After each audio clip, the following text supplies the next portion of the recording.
Hello, everyone. This is Rebel Lee. I'm coming to you today with a brand new podcast of the Ridge Raiders. I'm here with Wally, and what episode are we doing this week? And what's the title? Season 1, Episode 13, Double Steam, came out on May 11th, 1979. This is the last one of the season. The next one will be, we're going into 1980, so this is it for 1979. No, the next one's actually in... Season 2. No. Oh, is it? But it's still in the 70s. Okay. You got me, Wally. September 21, 1979. Wow, look at you being sharp today. You're right. So we're going into the fall of 79. Okay. Well, tell us a little bit about what this one is about, Wally.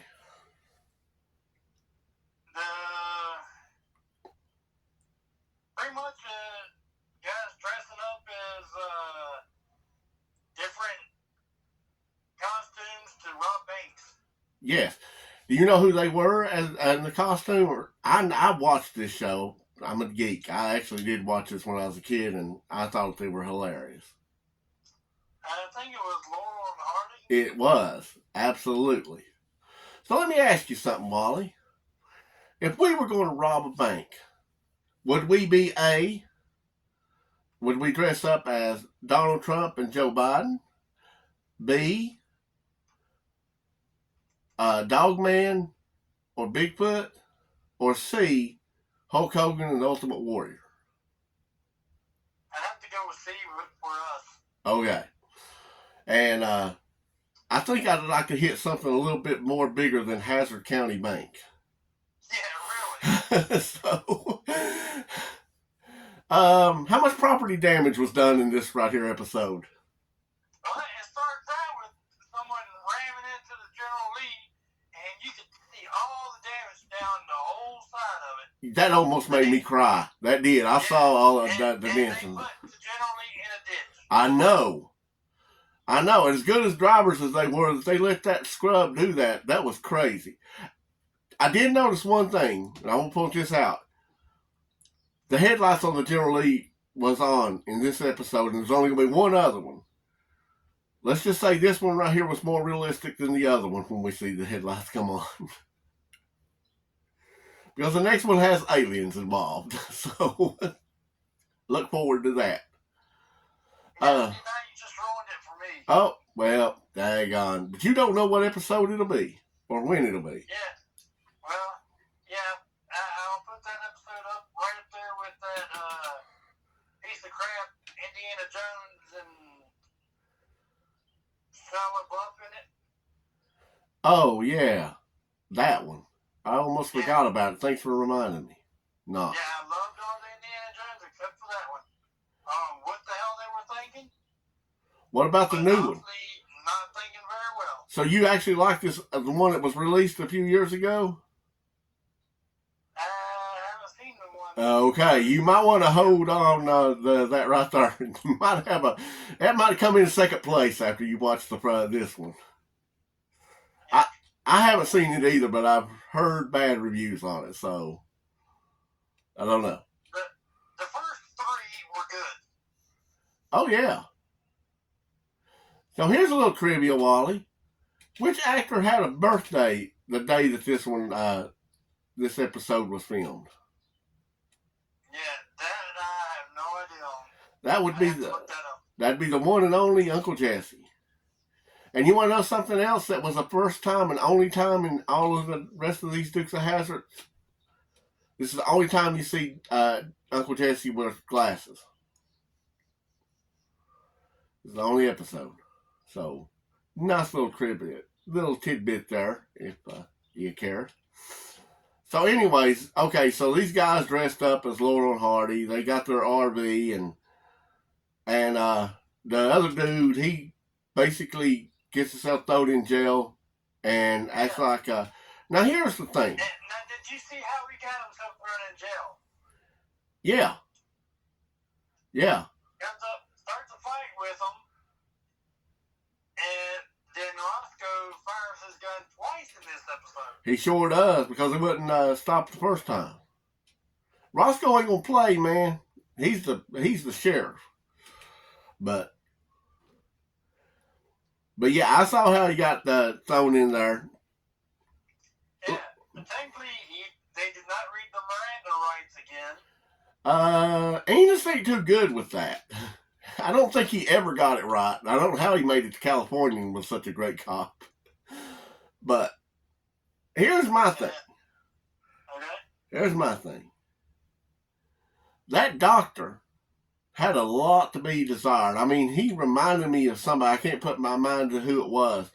That everybody knew that dude had chickenpox, but this guy said, "Oh, it's the plague," and everything. And of course, he had his handy dandy poster board that he could just put up on the courthouse that said, or the jailhouse that said quarantine. Yeah, because all doctors carry that stuff all the time. Oh, well, did you also notice that? Oh, yeah, everyone is quarantined in here. Oh, but I'm going to leave now. I'll see y'all later. Absolutely, you guys are, but I'm immune to this, whatever it was. But like I said, he was the only one fooled, the so-called doctor. He's the expert. And here he is, he's done quarantined every one of these guys. And like you said, he just walks out, gets his little sign, posts up smiling, and that's the last you see of that fool. So who was Roscoe dating? I'm guessing it was who he called. What was that woman? I don't remember the woman. I don't remember her name, but she was the bank teller. Yeah. And that's the only time. He might have been a couple of other times, but I mean, that one threw me for a loop. I never knew about that. And I don't think they ever talked about it again. And in that one jail cell where Boss was going to be putting his chair in since he married his Roscoe's sister. Yeah. Was did you hear what Roscoe said they kept in there? Some stuff of Enos's. Enos's comic books. Yeah. So I wonder if he's got a better collection than you do, Wally. Well, thing I didn't start collecting to the 80s and 90s. Exactly. And he's would probably be the 70s. Maybe 60s. 60s, 70s. Yeah. I'd say he probably got some better ones. I think he might. He kept them in mint condition. I would say those things are butcher and fingerprints all over them and everything. I don't think they're Jim Mint 10s. But then they finally cleaned it out and put his chair in there. Yep. And then Enos locked him in. I love that. I knew there was going to be some kind of comedy and hijinks in this right here. And that's where Boss stayed until they said they were going to blow him out of there. But, okay, so we got the General Lee was property damage in the guy's car. What else did you see? That fence that was damaged? Absolutely. That whole... Cows. The whole herd. Every one of them. Yeah. It's going to be... And everything at the end was done. Yeah. Does escape. They didn't show that part, but we know what these hellions and the Hazard do. I mean, Bo and Luke, they ain't nothing but trouble. In fact... They was the ones that almost lost the farm in this episode. They didn't think once about anything. They did lose the farm because they never got the money to pay. I never saw it. I never saw them get the money. I never saw them go to the... No, I didn't either. And while Daisy was in the bank, they come in to rob it. They took her money. What did she do? Oh, crap. I'm getting out of here. Yeah. No. She ran like a scalded dog. But what made her think, okay, I'll just jump up on this RV. On the top, mind, go in it. Yeah, and how did she know that was the getaway car? I know how she did that. That guy talked to her under the mask, saying he was the one that jumped out of there to flirt with her before they went in. So I know she knew about that. Okay. Then she motioned... I kind of figured that, but we'll go with that. Yeah. So then she motioned for Cooter to try and follow him. And he blew that too. He had one job, and he messed that up. So now they're stuck in here, and then all of a sudden, like I say, Jesse figures out something the doctor did not figure out, that hey, that quarantine thing is nothing but a hoax. It was just there to keep you down. So then they plot to get them out. Pretty slick the way they did it. Yeah, and when they finally escaped, they jumped into General Lee. How would they ever get away in that car? That's the thing. I'm so glad that one guy brought it up, the clown car. Of all the things, I mean, the guy should have just kept walking until he got on a road, hitchhiked, and got into somebody else's car. No, he jumps into this car that does nothing but scream, 01 flag. Yeah, they don't stand out nowhere. Bright orange. Yeah, that's going to hide stuff. And how did he think that big guy was going to get in that window? I'm a big guy. It don't work that way. But yet they were going to sink that RV, and this guy said this is going to be our getaway vehicle for him and the two others. Little dude's going to get in there, and he's going to get in there. Big guy ain't going to get in there. And then I guess they were going to kill Cooter and Daisy, sink them in the river with the RV. But I'm getting ahead of myself. How they kidnapped Cooter. Yeah. You heard of Trunk Monkey. We had Cooter Monkey. Yeah. So, yeah. So their plan worked on that right there. Now. And did you see, when they escaped too, they had the other sheriff department there. I forget his. Oh, yeah, the one that Daisy was just hot after at the end. Yeah. Yeah. And he Casanova. was there and was chasing them, and then flips his car. Correct. And he gets out and starts yelling at Roscoe about it. Yep. And Roscoe's just in there. I didn't flip my car. I know. And drives on off. I know. That's why I think Roscoe might be the coolest one so far on this show. Goodness gracious. When they let that other guy steal the General Lee, Cooter was in the back. Yep, Cooter Monkey. Yep. Yeah, so there is no way when they did that one jump, Cooter would have survived in the trunk. Well, the show is known more for the stunts than the actual reality of stuff. However, talking about stunts, I don't know if you noticed it or not, but Daisy looked a little manly whenever they panned to her, whenever she fell off the side of that right there RV. I mean, she had some guns on her. It made me jealous. Some reason she looked a little more masculine than normal. Oh, yeah, and the whole reason she had that coat on, too. Yeah. So, where do they end up taking and hiding out at? They hiding out, I forget the name of that place, but it was that foreclosed place, and they wound up wrecking that all to... So the bank owned that, right? We'd say the bank owned. Somebody owned that property. Yeah. Well, J.D. Hall bought all that stuff from whatever. Okay. So it's Boss Hogg's property. I'm sure it was his that he foreclosed on.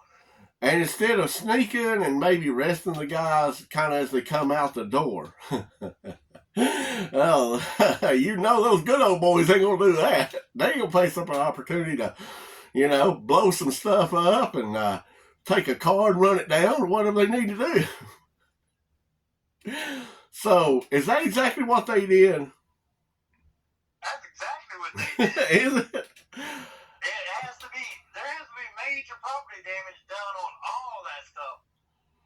Okay, now this is the perfect time for me to take a time out and talk about a new product that has come to the Ridge Raiders. It is darts. Jarts, I mean. Yeah, the name of it is Jarts. And personally, I would use them just like Luke did and shoot Wally in the ass with it. But it's summertime. It's a fun little toy for all the boys and girls to play with. Just kind of have your parents around maybe to monitor and be safe about it, but have fun. Shoot your eye out, kid. But these things look awesome, don't they, Wally? Jarts. They can be fun, and they'll be around forever. You will have fond memories of them, and your kids' will have fond memories of them. So anywhere they are at any fine retail store. Okay, and back to the show. So now we're wrapping it up, I guess. We're kind of everything's went down. They're all out now, and nobody got hurt during that demolition derby that they put on. Yeah, there's no way that they didn't get hurt. Like you said, nobody. I mean, if somebody got the money, it was that cop from the other county. And I don't even know how he had any business in it whatsoever, because the bank in Hazard County got robbed. They were the robbers of that bank. But yet somehow he was, I'm taking them, Roscoe, and you're going to do a thing about it. Yeah. Anyways, hot pursuit or something that he said, but that was BS. So they're all laughing and having a good time about it. Like, oh, we used that last stick of dynamite and blow Boss out of the cell. Which, by the way, that cell wasn't used in like how many years? It was a long time. It was like the 50s. Yeah, it was way, way back there. Yeah. So what did you think about this being the final season 1? It was actually a pretty decent episode. I agree. I liked it. I liked. It doesn't go along with the family-friendly part for the most part, but it was more family-friendly than some of the other ones. Yeah. And hopefully the boys are maturing. Maybe they're going to be driving a little better, maybe not knocking over people's homes and destroying fences and people's livestock being gone and messed up forever. Are you high? No, I am not. I am just optimistic and thinking positive, because this is the last season. We're back. We're going to be doing these right here episodes. We got a sponsor. Don't forget, kids, Jarts. If you get a chance, tell your mommy and daddy that you want those when you go to the store. But I think that's all I have. Do you have anything else? Nope, that's it for me. Well, in that case, on a sad note, a couple weeks ago I lost a good old boy. So this yeehaw is going to go out to Michael.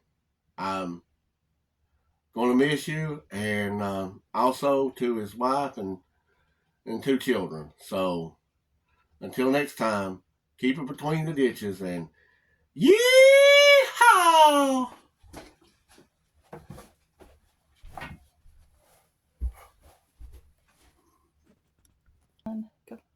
Hello, everyone.